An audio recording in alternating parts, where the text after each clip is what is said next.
Woke colleagues tried to cancel a veteran teacher, but her response left them speechless. It was a day like any other, or so Martha Keller thought. She had woken up at 6:30 a.m., brewed her strong black coffee, and flipped through the newspaper in her modest kitchen. The morning was serene, almost ritualistic in its predictability, a comforting repetition. Little did she know, that day would upend everything she'd built over 3 decades. The headline in her mind read like a scandal. Woke colleagues tried to cancel a veteran teacher, but her response left them speechless. Martha's sense of calm began to waver the moment she received a call from the principal's office. A seasoned teacher, she rarely felt nervous, but the principal's voice held an edge that was impossible to ignore. As she walked down the school's sterile hallway, memories of years spent shaping young minds replayed in her thoughts. Each step seemed heavier than the last, and a slight unease crept in as she approached the office door. Inside, a small group of faculty members sat in a tight semicircle around the principal's desk. Their expressions ranged from somber to severe. Martha took a seat and folded her hands, her fingers tense but steady. The principal, Mrs. Green, cleared her throat and began with a clipped tone. "Martha, thank you for coming in. We have received some serious complaints about your recent teaching methods, and it seems we need to address these concerns." Martha's brow furrowed. "Complaints?" she repeated, her voice laced with disbelief. She looked around the room, recognizing each face as a colleague she'd worked alongside for years. None of them met her gaze. Instead, they shifted uncomfortably, eyes flicking to one another as though sharing a silent agreement to avoid her direct gaze. One of her younger colleagues, Dana, a recently hired teacher with a reputation for being vocal about progressive educational values, spoke up. "Martha, your lessons have been problematic," she began, her tone straddling a line between pity and accusation. "We've received feedback from students and parents that your curriculum includes outdated perspectives, and frankly, they don't reflect our commitment to inclusivity." The word problematic echoed in Martha's mind. She'd spent her entire career fostering open-mindedness and respect among her students. Yet here she was being told that her values she had thought timeless, were now unwelcome. She swallowed, fighting down a swell of emotion. "Could you give me an example?" she asked, her voice as steady as she could manage, though her heart raced. Dana continued, listing specific lessons Martha had taught, twisting each one to sound like an offense. Lessons on history and personal resilience were painted as insensitive, and her expectations for classroom decorum were criticized as rigid. Martha listened, each word feeling like a blow, a steady dismantling of the principles she had built her career upon. Each example twisted her teachings into something unrecognizable, each accusation framing her as an obstacle to the school's new, woke vision. As the accusations piled on, Martha felt her initial disbelief meld into anger, then something else, a cold, hollow pang of betrayal. She had poured her soul into her career, yet here she was, condemned by colleagues she'd once considered friends. The room seemed to close in, the walls pressing down as her mind raced. How could this be happening? How had her passion, her life's work, become a point of contention? Mrs. Green's voice cut through the tense silence. "Martha, we're giving you 2 options. You can issue a public apology, one that acknowledges the harm caused by your approach, or you can retire at the end of this semester. There's no easy way to say this, but we have to do what's best for the school." Martha sat still, frozen. Her eyes burned, and she blinked rapidly, willing herself not to cry. An apology? For what, exactly? For upholding values she'd always believed to be right? For challenging her students to think critically? It felt like a slap in the face, a gross distortion of everything she stood for. The ultimatum hung heavy in the air. Apologize or retire. These 2 options lay before her, stark and unyielding. But beneath her shock, something stronger began to grow, a resolve. She wouldn't make any decisions without understanding the root of these accusations. After all, if her methods truly were the issue, she needed to know how they had led to this day. Martha rose, her voice quiet but firm. "I need some time to think this over," she said, managing to hold her composure. She left the room with her head high, refusing to let them see the depth of her pain. But each step back to her classroom was laden with unspoken grief and a determination she hadn't felt in years. The weight of the accusations hung heavy over Martha as she left the principal's office. She walked through the nearly empty hallways, each step echoing a memory from her years as a teacher. As her mind raced, flashes of her early days flooded her thoughts. She saw herself as a fresh-faced young teacher, standing before a room full of students, eager to impart not just knowledge but wisdom. Back then, she had felt invincible, a force of nature committed to leaving her mark. Teaching had been more than a job, it was her calling. Martha had always believed in the power of education to shape lives. She remembered moments with students who struggled, who felt lost in life or school. She had spent extra hours tutoring them, encouraging them, reminding them that they mattered. She'd often shared her own life stories, using them to teach resilience, kindness, and integrity. There had been students who, years later, would come back to her classroom just to say thank you. These memories filled her with a quiet pride, yet now they clashed painfully with the accusations. Her methods had never been strictly by the book, yet they were rooted in empathy and real-world relevance. Martha had always found ways to weave life lessons into the curriculum, teaching her students not just how to solve equations or write essays, but how to navigate the challenges of adulthood with compassion and courage. She had taught her students to question, to dig deeper, and to seek understanding. Now, these very traits were somehow being twisted into faults, painted as insensitivity or resistance to modern ideals. One student in particular, Emily, came to mind. Emily had been an anxious, shy freshman who rarely spoke up in class. Martha had taken her under her wing, recognizing a spark that the girl herself couldn't see. She encouraged Emily to find her voice, to take risks in expressing herself, and to see value in her own thoughts. Emily eventually blossomed, becoming the confident young woman Martha always knew she could be. Years later, Emily had written a letter to Martha, thanking her for her patience and care, calling her the teacher who made me believe I was enough. These memories felt like treasures, each one a testament to the impact she'd made. But now, with the school's scrutiny bearing down on her, these memories felt fragile, as if they might vanish with the slightest wrong move.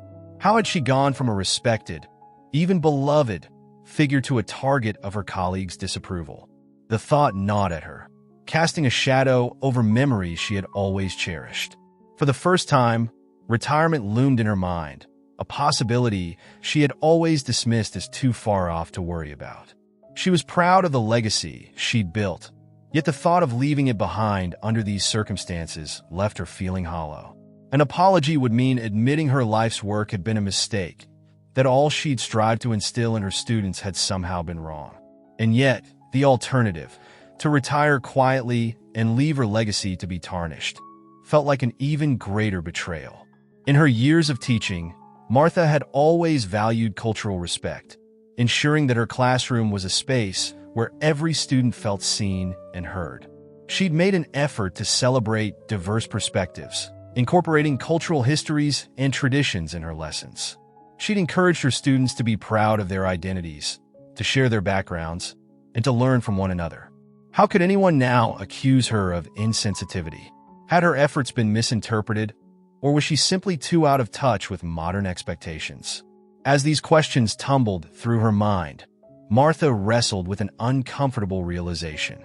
Was she truly outdated, or was she simply misunderstood? She replayed her colleagues' words in her mind, searching for any hint of truth.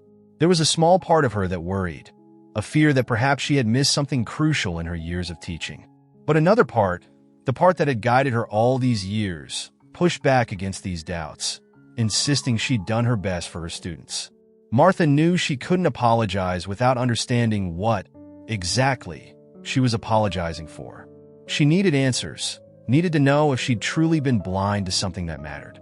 But more than that, she needed to make sure her actions had not caused harm. Instead of an apology, she decided she would seek out the truth.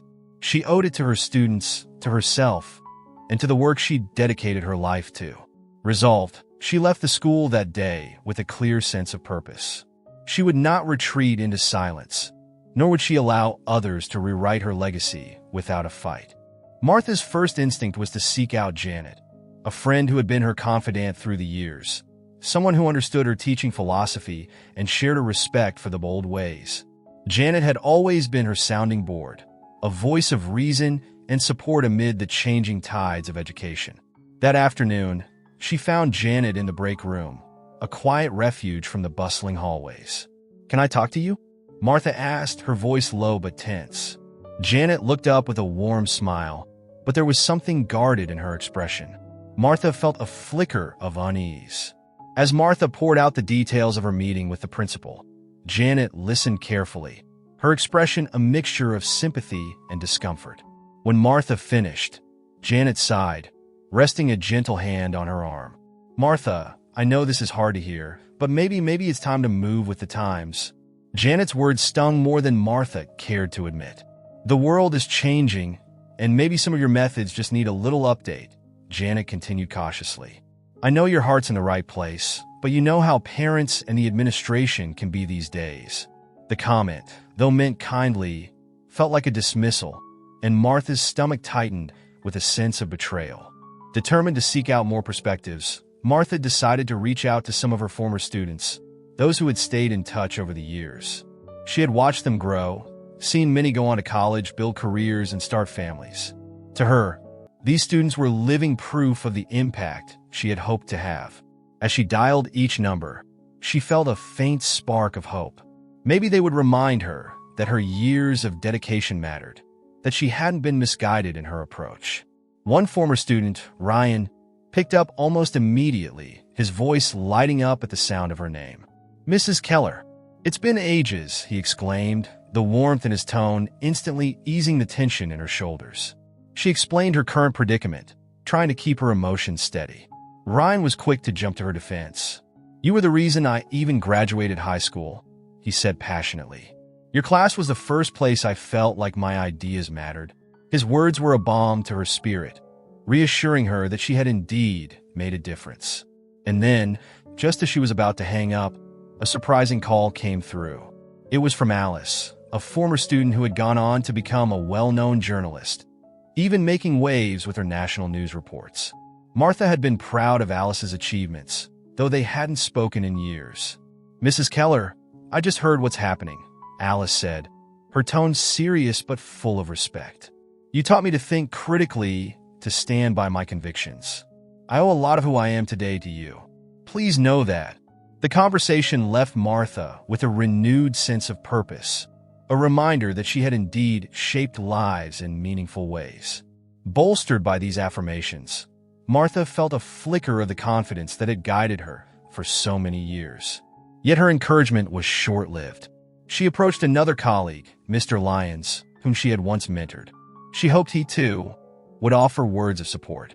Instead, his response was chilly. "Maybe it's time to step aside, Martha," he said bluntly. "The school has to keep up with modern values. Some of us don't think your approach fits here anymore." His words hit like a punch to the gut, draining her newfound hope. She hadn't realized how isolated she truly was. Adding to her distress, Mrs. Green, the principal, had grown distant in recent weeks. Once a supportive leader, she now seemed more concerned with the school's reputation than with Martha's side of the story.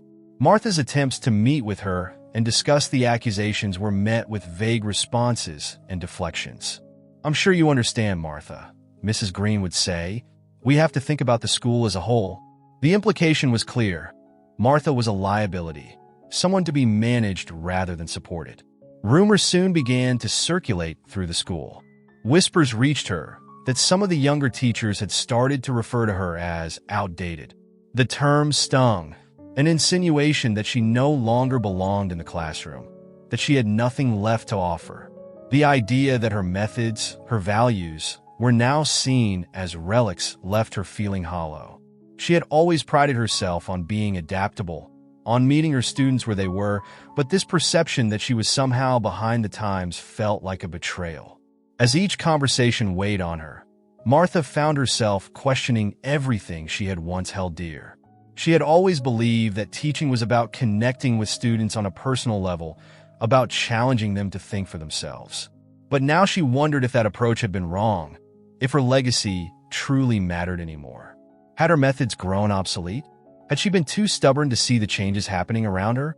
Despite the doubts gnawing at her, Martha felt a growing urge to respond, to defend the values that had shaped her career.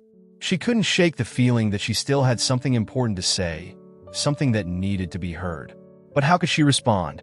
An apology felt dishonest, yet silence seemed like surrender. She was caught between wanting to defend her life's work and the unsettling realization that perhaps she was standing on shaky ground. With a heavy heart, she resolved to find a way forward, determined not to let her voice be drowned out. Martha sat across from a table filled with her colleagues, her hands clenched tightly in her lap. The room was tense, each person seated around the table waiting for someone else to speak first. Finally, Mrs. Green cleared her throat, signaling the start of the meeting. "We're here today," she began carefully, "to address concerns about inclusive teaching practices and the need to create a more open, welcoming environment for all students." Her words hung in the air, neutral yet laden with implication. Martha felt a prickling sensation at the back of her neck, aware that every set of eyes was on her. One by one, her colleagues began to voice their concerns, each statement cutting deeper than the last. One teacher, a math instructor named Sandra, spoke up first.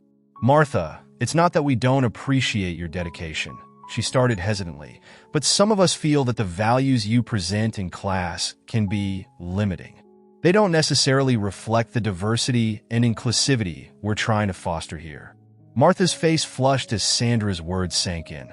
"Limiting?" she repeated, trying to keep her tone even, but Sandra avoided her gaze. The implication was clear. Martha's years of teaching life lessons, of sharing traditional values, were now seen as a form of exclusion. The accusations began to pile up. Another colleague pointed out Martha's lack of focus on inclusive topics, claiming that her lessons tended to shy away from modern issues that resonated with today's students. "It's just that times are changing," said Carlos, the art teacher, shrugging as if it were a simple fact. "Students need to see themselves in what we teach, to see that we understand their struggles, their identities." Martha opened her mouth to respond, but Carlos continued, saying that her approach felt out of step with the new generation's expectations. Her frustration grew with each word, feeling as if her years of experience were being summarily dismissed. She tried to explain herself, to defend her methods. "I've always aimed to help students think critically, to understand the world by looking at the values and principles that have stood the test of time," she began, trying to keep her voice steady. But she was interrupted by a young teacher named Dana, who had joined the school only a year ago. Dana's face was set with determination, her tone dripping with the self-assurance of someone convinced of her own rightness. "With all due respect, Martha, we don't live in timeless times anymore. The world is changing faster than ever, and our students need teachers who recognize that." Dana's voice rose as she spoke, her passion unmistakable. "I believe that a woke curriculum isn't just about teaching diversity for the sake of appearances. It's about confronting the real issues our students face. Identity, privilege, systemic bias." She listed topics with fervor, clearly feeling that Martha's approach was a relic of an outdated era. Martha couldn't help but feel a mix of anger and fascination, watching Dana embody the confidence of youth. She wanted to argue, to point out that understanding universal truths didn't negate the importance of progress, but her words felt lodged in her throat. As Martha attempted to contribute, her colleagues' responses became more dismissive. Every time she tried to explain her perspective, she was met with cold expressions, blank stares, or sighs of impatience. "It's not about tradition," Dana said sharply, as if anticipating Martha's next words.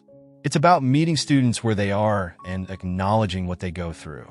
We can't cling to ideals that ignore the realities of today's world." Martha felt as though the room was closing in on her, as though no one there cared to hear what she had to say. Her words, her methods, her values, they all felt invisible in that room. Realizing the extent of the ideological divide, Martha shifted her approach, speaking from the heart. "I understand the need for change," she said slowly, choosing each word with care. "I know that students today face different challenges, and I want to meet them where they are. But I also believe in the value of teaching respect, kindness, resilience, values that don't change with time. These are the foundations that help young people grow." Her voice wavered, but she held her ground, meeting the skeptical gazes around her. Is there really no place left for these ideals? For a brief moment, she thought she saw a flicker of understanding in one or two of her colleagues' eyes, but the response remained cold. Dana, however, was unmoved, her expression hardening as she responded. "It's not enough to just teach kindness or respect in some vague, abstract way. We need to be explicit about what's happening in the world. That's what the students need." Martha felt her heart sink, the hopeful glimmer she'd felt vanishing as quickly as it had come. It was clear that her colleagues saw her as out of touch, stubbornly clinging to a past that, in their view, no longer had relevance. Despite her colleagues' resistance, Martha refused to back down entirely. She acknowledged the value of updating her curriculum, of including new topics that spoke to the experiences of her students. But she wouldn't apologize for the core beliefs that had guided her teaching. "I won't dismiss the values I've spent my life teaching," she said firmly. "I'm willing to adapt, to make changes that support my students. But I won't compromise on the principles that make us human." As the meeting concluded, the group remained unconvinced, leaving Martha with a heavy heart. She could feel their lingering skepticism, the silent judgment that clung to her as she left the room. But something within her had solidified. She was more determined than ever to stand by her beliefs, to find a way to bridge this divide. The path forward was unclear, but she knew she couldn't let go of the things that mattered most to her. That weekend, Martha found herself alone with her thoughts, her mind swirling with everything that had happened in the past week. She felt like a stranger in her own career, facing accusations that cut to the core of her identity as a teacher.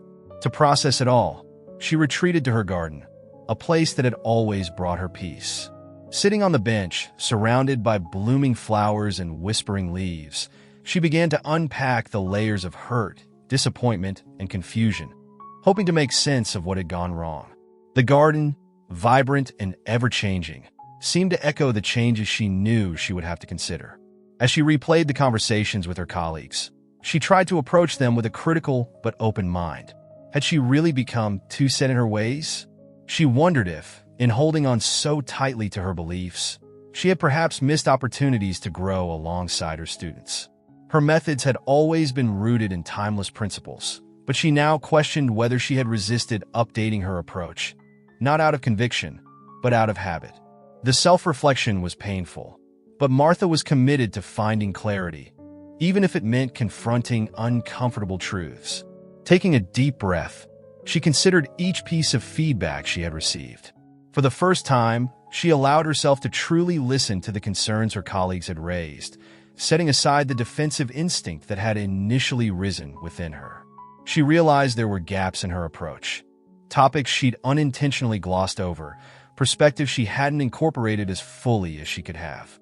The realization was humbling, but it also offered a sense of direction. Perhaps there was a way to stay true to her values while embracing new ideas that spoke to the students of today. Determined to explore this further, Martha spent the rest of the weekend poring over educational materials, articles, and online resources that her colleagues had suggested. She read about modern teaching methods, learning styles, and the importance of fostering inclusivity in ways she had never considered before. As she studied, Martha felt a glimmer of inspiration, a quiet excitement she hadn't experienced in years. Ideas began to form, ways she could blend her own approach with elements from these contemporary perspectives, crafting lessons that honored her principles while addressing students' needs in a more relevant way. The more she researched, the clearer her vision became. She could still teach values like respect, resilience, and empathy, but now she saw how these could be woven into discussions on current events, social issues, and personal identity. She jotted down notes feverishly, sketching out a framework that felt fresh yet grounded. The process rejuvenated her, reminding her of the passion that had drawn her to teaching in the first place. This was not a betrayal of her legacy, she realized, but a natural evolution, a way to reach her students with the same values she had always held dear. By Sunday evening, Martha had outlined a draft for a revised curriculum, complete with examples of how she could integrate contemporary topics with her traditional lessons. She envisioned a classroom where students could discuss the complexities of the world around them, while also finding grounding in the timeless principles that had guided generations before them. As she read over her notes, a sense of excitement began to replace her initial apprehension. She could see herself sharing these lessons with her students, imagining the lively, meaningful discussions they might inspire. Before moving forward, Martha decided to test her ideas with someone she trusted deeply, an old mentor named Mr. Hayes, a retired teacher who had been her guiding light when she first began her career. That evening, she visited him, sharing her draft and her journey of the past few days. Mr. Hayes listened carefully, his eyes shining with pride as she explained her newfound approach. When she finished, he took her hands in his and said, "Martha, this is the work of a true teacher. You're adapting without losing yourself. And that's what makes this so powerful." Mr. Hayes' encouragement lifted a weight from Martha's heart. She felt her confidence grow, bolstered by his belief in her. For the first time since the accusations had surfaced, she felt capable, as though she was reclaiming her place in the classroom with renewed purpose. She spent the following hours refining her ideas, deepening her resolve to present her new vision not as a concession, but as a testament to her commitment to her students' growth and well-being. With her heart and mind aligned, Martha decided she would return to the school and share her reformed vision, but she would do so on her own terms. She knew she couldn't control how her colleagues would react, but she had found a path that felt true to herself and to the students she cherished. This was more than just a new curriculum. It was a chance to renew her purpose, to show that even after decades of teaching, she was still capable of growth. Martha walked into Monday with her head held high, ready to present her vision to those who had doubted her. On Monday afternoon, just as Martha was finishing up her final lesson of the day, her phone buzzed with an unfamiliar number. Hesitating for a moment, she picked up, only to hear the familiar voice of an old colleague, Mr. Donovan, who had retired a few years ago. "Martha, I've heard about the trouble you're going through," he began, his tone gentle but laced with urgency. "I don't think you know the full story. There's something you should be aware of." Martha's heart raced as she listened, sensing that whatever he was about to say could change everything. Mr. Donovan explained that he had recently been in touch with Dana, the young teacher who had been leading the charge against her. Through a network of former students and faculty, he had learned that Dana's actions were driven by something deeper than mere ideological differences. "Dana has a history with you, Martha," he said carefully. "You may not remember, but she was one of your students years ago, back when you first started teaching here. She feels you treated her unfairly, and it seems she's never quite let go of that resentment." The news hit Martha like a blow. She racked her brain, trying to remember Dana from her early years of teaching. Slowly, memories resurfaced, fragments of moments in class, interactions with a quiet, serious girl who had often seemed troubled. She vaguely recalled an incident where Dana, then just a teenager, had struggled with an assignment, and Martha had given her some stern but well-intentioned feedback. "I didn't mean to hurt her," Martha whispered to herself, as old memories mingled with the shock of this revelation. She realized now that her past with Dana had left an impact far greater than she had imagined. As Mr. Donovan continued, Martha learned that Dana had felt undermined by that experience, believing it had damaged her confidence. "She's been holding on to that feeling for years," Mr. Donovan explained. "From what I hear, she thinks your influence set her back in life, and now that she has some power in the faculty, she's using it to settle old scores." Martha felt a knot of guilt and sorrow form in her chest. She had been completely unaware of the wound she'd left behind, and now it had come back to her in a way she never could have anticipated. The accusations against her suddenly felt different, more personal and less about her teaching methods than she had initially believed. All of Dana's arguments, her insistence on Martha's outdated approach, now appeared as veils for something deeper, a resentment that had festered over the years. Martha's initial anger at the accusations bubbled up again, but now it was tinged with a sense of betrayal. She had been led to believe this was about progress and inclusivity, only to find out that at its core, it was about an old wound and a personal vendetta. Conflicted, Martha found herself torn between empathy and betrayal. She could understand Dana's pain, yet she couldn't ignore the sting of being manipulated. She had worked hard to earn the respect of her students and colleagues over decades, and now her legacy was being jeopardized, not by a genuine desire for improvement, but by unresolved bitterness. The thought of all she'd endured in the past weeks, the sleepless nights and self-doubt, weighed heavily on her. She felt deceived, and the realization fueled her determination to address this situation once and for all. As Martha reflected on Dana's unresolved feelings, she began to consider a different approach. While she wanted to defend her teaching methods and the reforms she'd spent the weekend crafting, she also saw an opportunity to address the pain Dana had been carrying. This wasn't just about moving with the times or updating her curriculum. It was about acknowledging the human complexity behind these accusations. Martha recognized that she couldn't simply ignore Dana's feelings, but she also couldn't allow them to dictate the narrative. Sitting down with a notepad, Martha began drafting a speech she planned to deliver to the faculty. She intended to address both her colleagues' calls for change and the underlying personal motivations she had now come to understand. She would acknowledge Dana's grievances without excusing her actions, walking a fine line between empathy and accountability. For the first time, Martha felt truly prepared, not only to defend her legacy, but to speak to the deeper issues that had come to light. As she outlined her speech, Martha felt a strange sense of peace settle over her. She would not let Dana's resentment be the undoing of her career, but neither would she dismiss the pain her former student felt. She realized that this situation wasn't just about education. It was about bridging misunderstandings, addressing the hurt that lingered from the past, and perhaps, in some small way, offering both herself and Dana a chance at healing. By the end of the evening, Martha had crafted a speech that captured everything she wanted to say. She would share her commitment to evolving as an educator, explain the changes she planned to make in her teaching, and highlight her belief in honoring both tradition and progress. And, in a carefully measured way, she would acknowledge her past with Dana, subtly addressing the personal motivations that had come to light without directly exposing Dana's resentment. The speech was honest, assertive, and compassionate, a reflection of who Martha was as a teacher and as a person.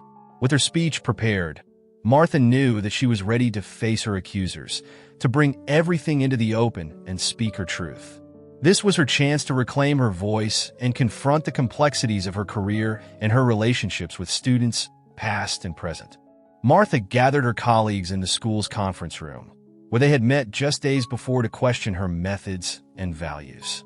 She stood at the front of the room, a quiet confidence in her posture as she scanned the faces before her. Some colleagues appeared expectant, others guarded, and a few looked openly skeptical. As the murmurs died down, Martha began, her voice steady and clear. "Thank you all for being here," she said, meeting their eyes. "I've spent the past few days reflecting on what it means to be a teacher in today's world, and I'd like to share what I've discovered."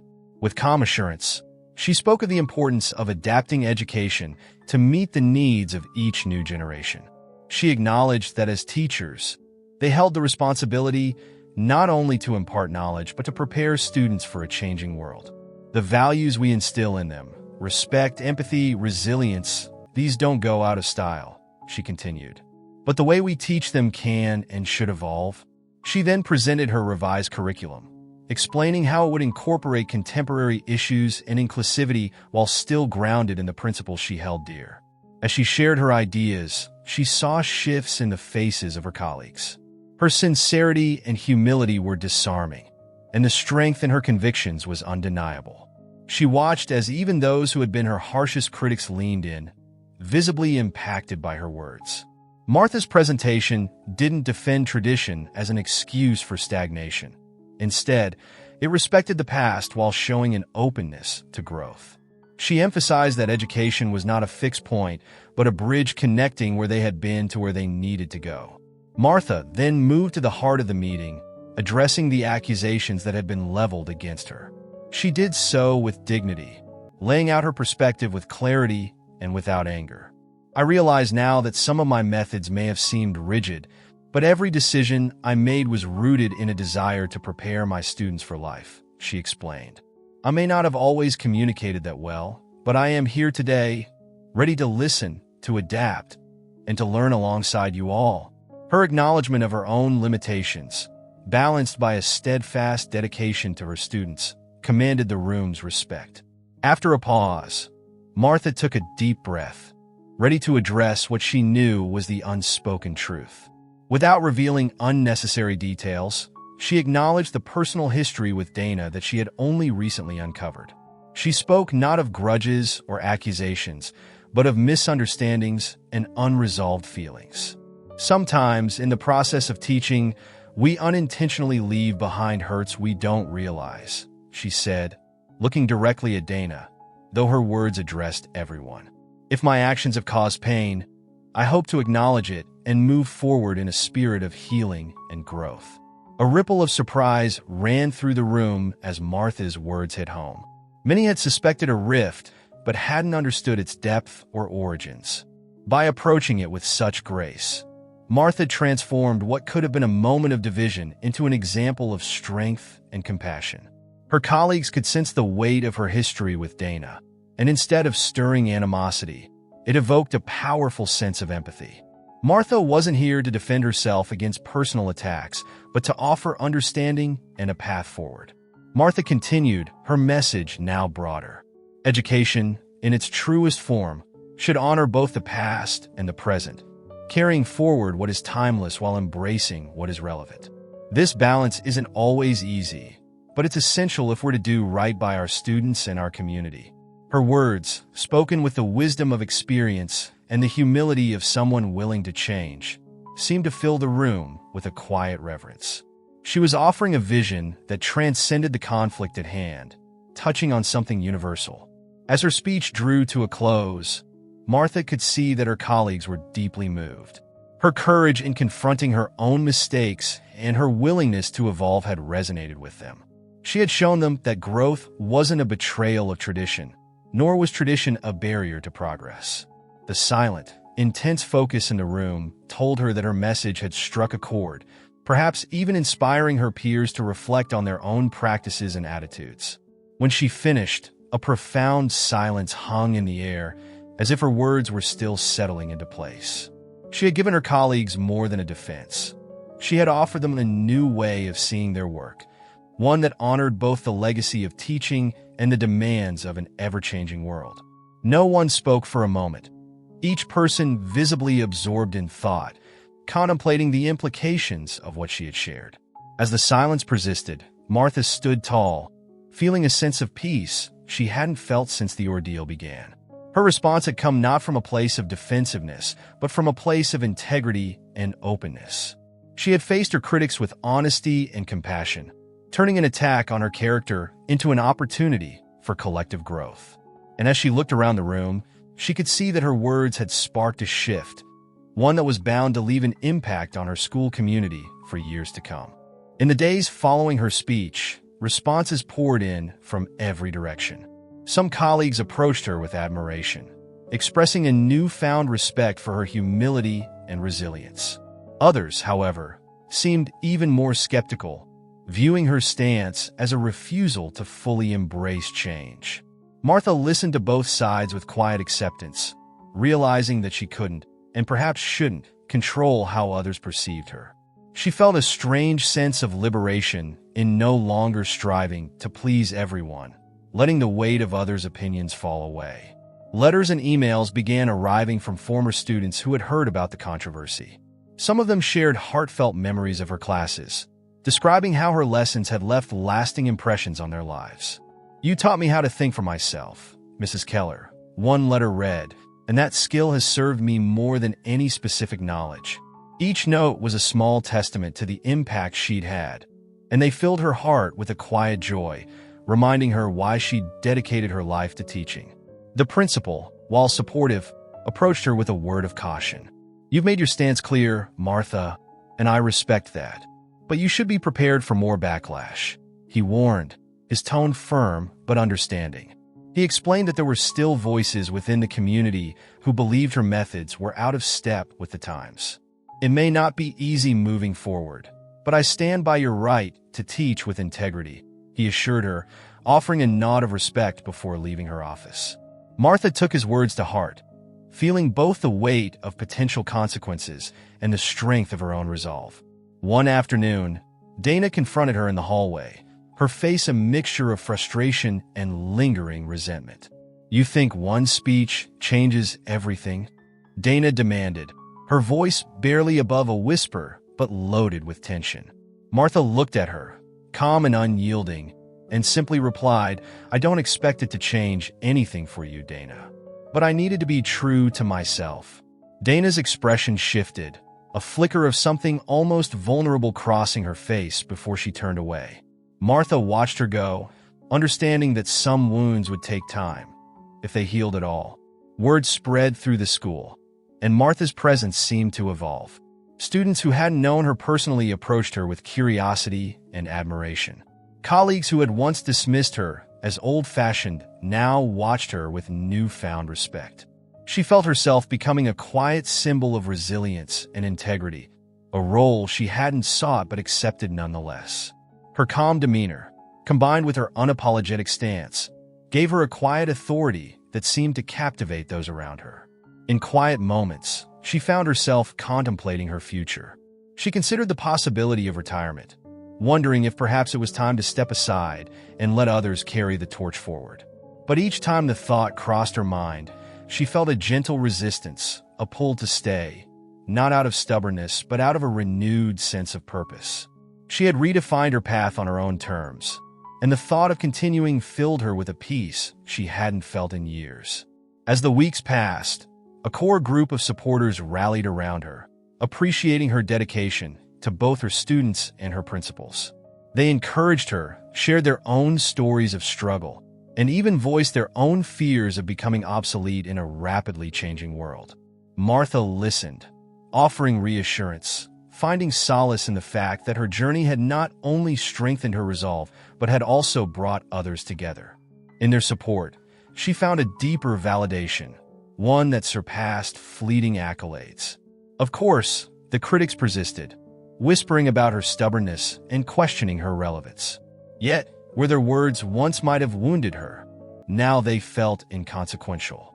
She understood that criticism would always exist, a constant murmur in the background, but she had learned to let it wash over her like a passing storm. Her confidence was no longer tied to others' approval. It was rooted in her own sense of integrity, and that foundation felt unshakable. As she walked through the school halls each day, Martha sensed that her legacy had transformed. No longer was it just about the methods she had once fiercely defended. It was about the courage to evolve, to face opposition with grace, and to stand for what she believed in, even when it was difficult. She was no longer merely a teacher. She had become a mentor, a guide, a figure who embodied both the strength of tradition and the courage of growth. And in that realization, she felt an immense sense of purpose, a calling that transcended the criticisms and praises alike. Years passed, and Martha's revised curriculum quietly evolved into a foundational standard at the school. The blend of tradition and contemporary perspectives had become a model, adopted not only by her school but referenced in educational circles beyond. Martha often watched from afar, now retired, as younger teachers embraced her methods, subtly influenced by her willingness to bridge worlds that had once seemed irreconcilable. She saw students flourish under this balanced approach, as they learned not only facts and figures but also resilience, empathy, and critical thinking. Her story became an inspiration for a new generation of teachers who saw in Martha's journey a path worth emulating. Fresh graduates and seasoned educators alike began approaching teaching as an evolving practice rather than a fixed doctrine. They spoke openly about the importance of adapting to modern values while honoring the timeless principles that formed the bedrock of good education. Martha's name surfaced in faculty discussions, not as a relic of an outdated era, but as an example of courage and adaptability in the face of changing times. One day, to Martha's surprise, Dana reached out, asking to meet for coffee. She had always wondered if she and Dana would ever find peace, but as the years passed, she had come to accept the silence between them. Sitting across from her now, Dana's face bore the traces of growth and humility. After a few moments of hesitation, Dana offered a heartfelt apology, her words sincere and unguarded. "I realize now that my frustrations were as much about me as they were about you," she confessed. "You showed me the importance of standing up for what we believe in, even if it's not popular." As they spoke, an unexpected sense of camaraderie blossomed between them, one that had been impossible years before. Martha felt a sense of closure and even gratitude for their past conflicts, realizing how much they had both grown. She reached across the table and held Dana's hand for a moment, knowing that reconciliation was a rare gift. In that moment, they both felt a mutual respect and understanding, recognizing that their clash had ultimately led them both to places of growth neither could have imagined. Martha left that day with a heart full of gratitude, not only for the triumphs, but also for the challenges that had tested her resolve. She found herself reflecting on every moment of her career, both the joyful highs and the painful lows. For each obstacle, she felt a profound appreciation, knowing they had shaped her into a more resilient and compassionate teacher. Those who had once questioned her motives had ultimately pushed her to evolve, and she saw this as a bittersweet but invaluable part of her legacy. In a beautiful twist of fate, one of Martha's former students, now a teacher in her own right, reached out to her for advice. The student shared that she had adopted Martha's balanced approach, embracing both progressive ideals and timeless principles. "I try to teach with the same heart and integrity you taught us," the young woman said, her voice full of admiration. Martha felt a swelling pride, knowing that her values were being passed down, weaving through the lives of countless students she'd never even meet. Martha's retirement felt peaceful, free from regrets or lingering doubts. She had faced her fears, met every challenge with integrity, and ultimately created a legacy that went beyond curriculum changes or school policies. Her influence was now rooted in the minds of her former students, in the teaching practices of her colleagues, and in the memories of every person she'd touched. She saw her life's work mirrored in these new generations, as each carried forward a piece of her resilience and compassion. Reflecting on her journey, she understood the battles she'd fought were necessary stepping stones to the fulfillment she now felt. Every difficult moment, every painful confrontation had been a lesson, teaching her the importance of authenticity, adaptability, and courage. The years of struggle were no longer memories of tension and conflict, but rather a testament to her growth and unyielding dedication to what she believed was right. As Martha walked the halls of the school one final time, she saw that her legacy had transcended the opinions of both her critics and her admirers. It lived in the quiet pride of her former students, in the camaraderie of her colleagues, and in the courage of young teachers willing to stand up for their beliefs. Her story, once a source of contention, had evolved into a powerful example of resilience, an enduring reminder of the strength it took to live with conviction. Martha left the school with a peaceful heart, knowing her journey had left them, in the end, speechless.